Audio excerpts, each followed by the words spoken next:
Hello friends, welcome to my channel learn with कुन। So friends, industry analysis हम बात कर रहे थे फंडामेंटल एनालिसिस की। फंडामेंटल एनालिसिस में हमने ऑलरेडी पढ़ लिया था कि इसका मीनिंग क्या होता है, इसकी क्या अप्रोचेज होती हैं। एंड इसका जो फर्स्ट पार्ट था, फर्स्ट पार्ट में हमने पढ़ा था कि इसका फर्स्ट स्टेप होता है इकोनॉमी को एनालिसिस करना। और इकोनॉमी एनालिसिस का हम फर्स्ट पार्ट ऑलरेडी अपलोड कर चुके हैं, तो अगर आपने वो वीडियो नहीं देखी है तो इसका link will be updated in description box. So friends, उसके बाद जो इसका सेकंड पार्ट होता है वो होता है इंडस्ट्री को एनालिसिस करना इकोनॉमी एनालिसिस के बाद। तो चलिए आज हम उसी के बारे में बात करेंगे। तो स्टार्ट करते हैं इंडस्ट्री एनालिसिस के बारे में। सबसे पहले आता है इसका मीनिंग। इंडस्ट्री एनालिसिस का मीनिंग क्या होता है? This indicate that whether the industry is growing industry, expanding industry और ऑब्सोलेंस इंडस्ट्री। ठीक है, सिंपल सा मीनिंग है इसका। एक जो इन्वेस्टर है उसने पहले आपकी इकोनॉमी को जो एनालिसिस कर लिया, किस तरीके से किया जाता है, क्या टूल्स यूज़ किए जाते हैं, वो हम ऑलरेडी पढ़ चुके हैं। तो उसके बाद इकोनॉमी को पढ़ने के बाद, उसे एनालिसिस करने के बाद वो इंडस्ट्री एनालिसिस में एंटर करेगा। इंडस्ट्री एनालिसिस में क्या देखा कि जिस इंडस्ट्री में वो इन्वेस्ट करने वाला है, जैसे कि अगर वो कार परचेज़ कर रहा है तो ऑलरेडी वो इकोनॉमी को देख चुका है। उसके बाद वो कार की जो इंडस्ट्री है कि कैसे यहाँ पे ऑटोमोबाइल जो इंडस्ट्री चल रही है वो उसके बारे में देखेगा। इसी तरीके से वो देखेगा कि जो कार की इंडस्ट्री है, ऑटोमोबाइल इंडस्ट्री है, वो किस तरीके की है, क्या अब एक्सपेंड हो रही है, वो क्या वो इंक्रीज़ है, क्या वो ग्रोइंग है, क्या वो ऑब्सोलेंस स्टेज पर है, क्या उसमें डिप्रेशन का दौर है, क्या है, वो सब देखेंगे।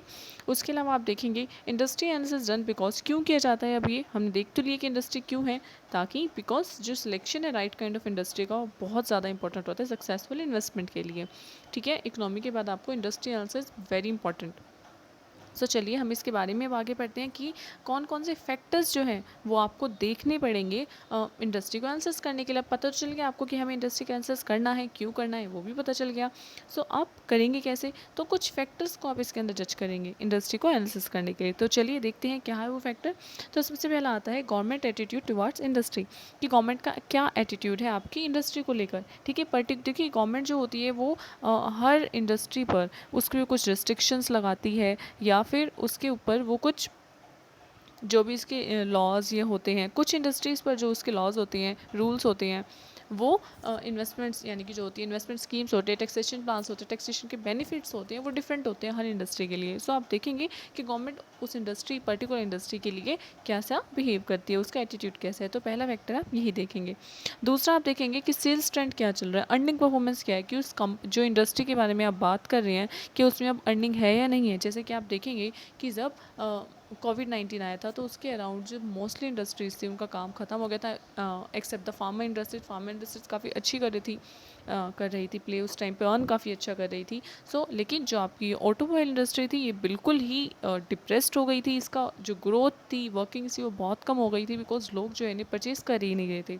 उस टाइम पे जो इसके सेल्स ट्रेंड था इंडस्ट्री का और ये जो अर्निंग परफॉर्मेंस थी बिल्कुल डाउन हो गई थी। तो वो भी हम इसके अंदर चेक करते हैं।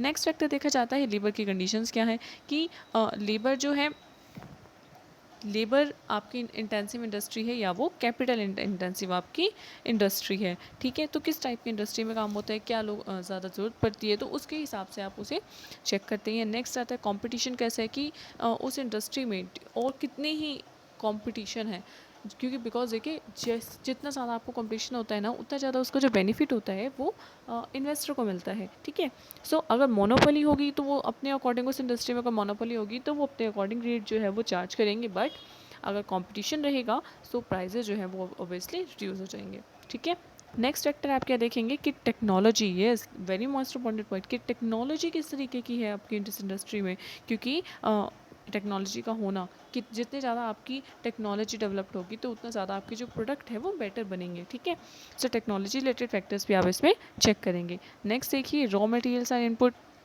कि जो रॉ मटेरियल जो इंडस्ट्री यूज़ कर रही है, चाहे वो किसी भी तरीके का है, किसी भी जो भी आप इंडस्ट्री के बारे में चेक कर रहे हैं, उसमें रॉ मटेरियल्स कैसा लग रहा है, क्या वो उसे इम्पोर्ट करना पड़ रहा है किसी और कंट्री से। ठीक है, या फिर वो किसी स्टेट से उसे लेके आना पड़ा है, या फिर रॉ मटेरियल की अवेलेबिलिटी वही है जहाँ पे वो इंडस्ट्री जो है, जहाँ तक भी उसकी आगे प्लांट्स है वहाँ पर उसकी ईजिली अवेलेबिलिटी हो जाती है या नहीं होती है। बिकॉज देखिए अगर आपको इंपोर्ट करना पड़ा है तो ऑफकोर्स उसके प्राइजेस काफ़ी ज़्यादा होंगे, उसका इफेक्ट जो है वो दिखेगा। इससे इन सब चीज़ों को देख के आप कंसिडर करते हैं, इंडस्ट्री को एनालिसिस करते हैं। आगे देखिए फ्यूचर प्रोस्पेक्ट ऑफ इंडस्ट्री, की इंडस्ट्री का जो फ्यूचर प्रोस्पेक्ट है वो कैसा है।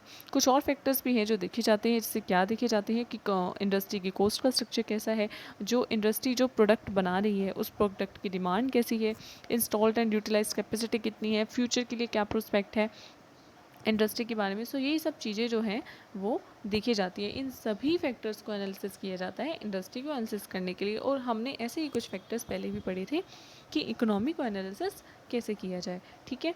सो अब हम पढ़ेंगे कौन कौन से जो मेथड्स हैं, मेथड्स कह लीजिए या कह लीजिए कि टूल्स कौन से यूज़ किए जाते हैं आपकी इंडस्ट्री एनालिसिस में। स्वोट एनालिसिस है या फिर पॉटर का 5 फोर्स मॉडल, ये दोनों हैं ही यूज़ किए जाते हैं, ठीक है। इसके अलावा कुछ सर्वे टेक्निक भी यूज़ कर ली जाती है कई बार, but this is a important too. So friends, channel को सब्सक्राइब करना बिल्कुल मत भूलना।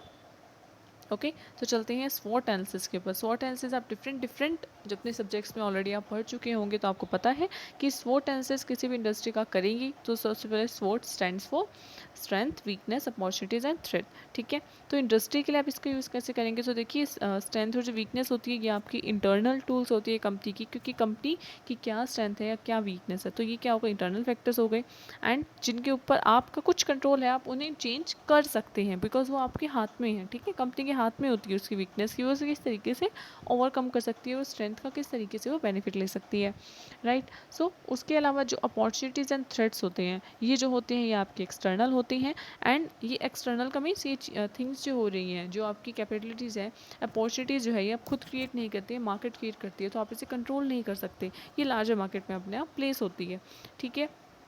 सो देखिए, this is a diagram for the स्वोट एनालिसिस। जो स्ट्रेंथ होती है एंड अपॉर्चुनिटीज़ होती हैं, ये दोनों आपके लिए काफ़ी हेल्पफुल होती है, एंड वीकनेस और थ्रेट्स होते हैं ये आपके लिए हार्मफुल होते हैं, ये हेल्पफुल एंड ये हार्मफुल, ठीक है। सो और ये दोनों चीज़ हमने पहले ही पढ़ा, स्ट्रेंथ एंड वीकनेस किसी भी कंपनी की या फर्म की इंटरनल होती हैं, एंड अपॉर्चुनिटीज़ एंड थ्रेट जो होते हैं वो एक्सटर्नल होती हैं। ऑल राइट, सो अगर आपके पास क्वेश्चन आ जाता है रिलेटेड टू इंडस्ट्री एनालिसिस, तो पहले आप इंडस्ट्री एनालिसिस का मीनिंग लिखेंगे, देन उसके आप बताएंगे कि कौन कौन से फैक्टर को आप एनालिसिस करते हैं, एंड उसके बाद आप बताएंगे कि कौन कौन से मेथड्स या टूल यूज़ किए जाते हैं इंडस्ट्री को एनालिसिस करने के लिए। तो सबसे पहले आपने बताया कि स्वोट एनालिसिस का आप यूज़ करते हैं, एंड स्वोट एनालिसिस हर इंडस्ट्री के ऊपर अप्लाई करके देखते हैं कि हर इंडस्ट्री की अपनी पर्टिकुलर इंडस्ट्री क्या है, उसकी स्ट्रेंथ क्या है, इस तरीके से आप चेक कर सकते हैं, इंडस्ट्री को एनालिसिस कर सकते हैं। नेक्स्ट आ जाता है पॉर्टर का 5 फोर्सेस मॉडल। सो पॉर्टर का 5 फोर्सेस मॉडल, देखिए नाम से पता चल रहा है कि डिफरेंट डिफरेंट 5 तरीके के फोर्सेज जो है इस पर लिए गए थे। ये एक मॉडल है जो कि आइडेंटिफाई करता है और एनालाइज करता है अपने 5 कॉम्पिटिटिव फोर्सेज को, जो कि हर इंडस्ट्री को शेप देते हैं। यानी कि किसी भी इंडस्ट्री को अगर आपके बारे में जानना हो ना, मतलब कि आप किसी इंडस्ट्री के बारे में जानना चाहते हैं, तो आप पॉर्टर का 5 फोर्सेस मॉडल उस पर अप्लाई करके देख लीजिए, मेन 5 चीज़ें उसमें देखिए, देन उसके सब फैक्टर्स आपको देखने होंगे कि वो इंडस्ट्री जो है कैसा परफॉर्म कर रही है। इंडस्ट्री की वीकनेस और स्ट्रेंथ आपको इसी मॉडल का यूज़ करके पता चल जाएंगी, ठीक है। कौन कौन से होते हैं 5 जो इसके मॉडल होते हैं, पहला होता है थ्रेट ऑफ न्यू कंपटीशन, दूसरा होता है थ्रेट ऑफ सब्सटीट्यूट्स, कस्टमर की बार्गेनिंग पावर, सप्लायर की bargaining power and competitive rivalry, तो आप इसका भी यूज़ कर सकते हैं। सो देखिए, इन फैक्टर से आपको इस तरीके से कंप्लीट समझ आ जाएगा। 5 फैक्टर्स होते हैं, सबसे पहला threat of new entry, threat of substitute, buyer की पावर एंड सप्लायर की पावर एंड कंपटीशन लाइब्रेरी। कंपटीशन आपको पता ही है, ऑफकोर्स कंपटीशन होता है। उसके अलावा देखिए, सबसे पहले बात, हर जो इंडस्ट्री है उसको डर न्यू एंट्रीज़ का थ्रेट रहता है कि अगर कोई भी इंडस्ट्री है वो ऑलरेडी अच्छा परफॉर्म कर रही है, तो अगर और भी कोई न्यू एंट्री आ गई, कोई और इसमें इंडस्ट्रीज को बीट करने वाली आ गई, सो तब क्या होगा, तो न्यू एंट्री का थ्रेट जो होता है वो हर कंपनी को भी रहता ही रहता है। जैसे कि उसकी टाइम एंड कॉस्ट न्यू आएगी तो वो अपनी स्पेशलाइज कुछ नॉलेज लेके आएगी, और अगर वो न्यू आएगी तो बड़े स्केल पे वो काम, अगर उसका क्वालिटी वो अच्छी देगी, प्रोडक्ट कम होगा तो उससे इकोनॉमिक्स ऑफ लार्ज स्केल मिलेंगी, कोस्ट के एडवांटेजेस मिलेगी, टेक्नोलॉजी वो न्यू लेके आएंगी। तो इस तरीके से न्यू एंट्री का थ्रेट जो होता है हमेशा रहता ही रहता है।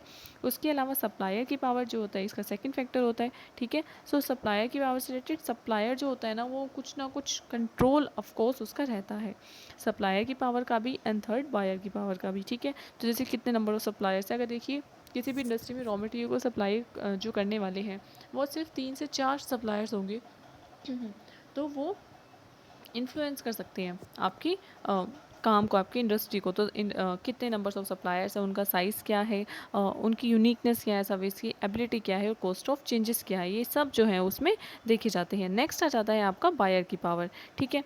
बायर की पावर के बारे में देखिए, क्या बायर जो होते हैं वो ऑफकोर्स इन्फ्लुएंस करते हैं हर आपकी इंडस्ट्री को, कंपनी को भी। सो कितने कस्टमर्स हैं, सबका साइज़ क्या है, डिफरेंसेस क्या है कॉम्पिटिटर्स के बीच में, प्राइस की सेंसिटिविटी क्या है, एबिलिटी सब्सटीट्यूट, अगर देखिए सब्सटीट्यूट कस्टमर के पास ईजिली अवेलेबल होते हैं ना, सो वो उसे अपने अल्टरनेटिव को वो चूज़ कर लेता है। सो इसीलिए बायर देखा जाता है कि किस तरीके से इन्फ्लुएंस करता है आपकी किसी भी इंडस्ट्री या कंपनी को। नेक्स्ट आता है थियर्स ऑफ सब्स्टिट्यूशन।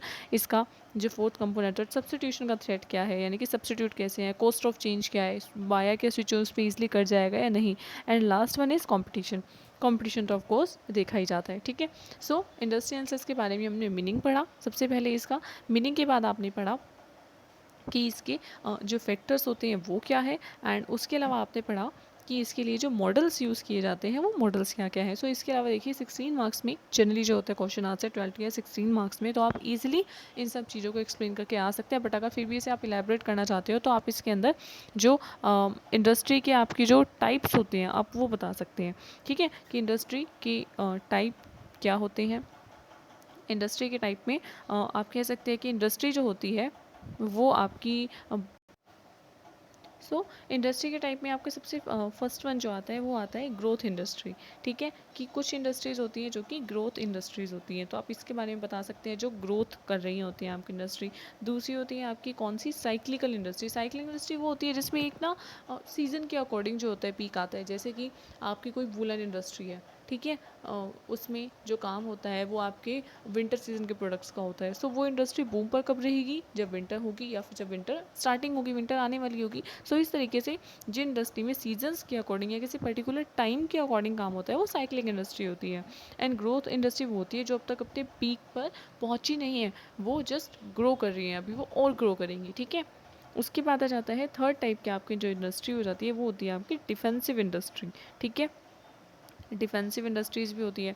एक आप टाइप में कह सकते हैं कि साइक्लिकल ग्रोथ इंडस्ट्री की ग्रोथ भी है, लेकिन इसकी ग्रोथ जो है वो क्या है, साइक्लिकल है। सो इस ग्रोथ के बारे में अब इन इंडस्ट्रीज़ के बारे में भी 2 मार्क्स से बताकर आ सकते हैं अपने क्वेश्चन को बड़ा करने के लिए, ठीक है। सो फ्रेंड्स, हम इकोनॉमी एनालिसिस के बारे में पढ़ चुके हैं, हम फंडामेंटल एनालिसिस का जो सेकेंड पार्ट है आपका इंडस्ट्री, आज हमने उसके बारे में पढ़ा है। सो नेक्स्ट वीडियो हम आपका कंपनी एनालिसिस के बारे में लेकर आएंगे, जिसके करने के बाद आपको जो फंडामेंटल एनालिसिस है जो कि पूरा कंप्लीट हो जाएगा। So friends, till then stay tuned, channel को सब्सक्राइब करना बिल्कुल मत भूलना। Okay, bye bye, thank you.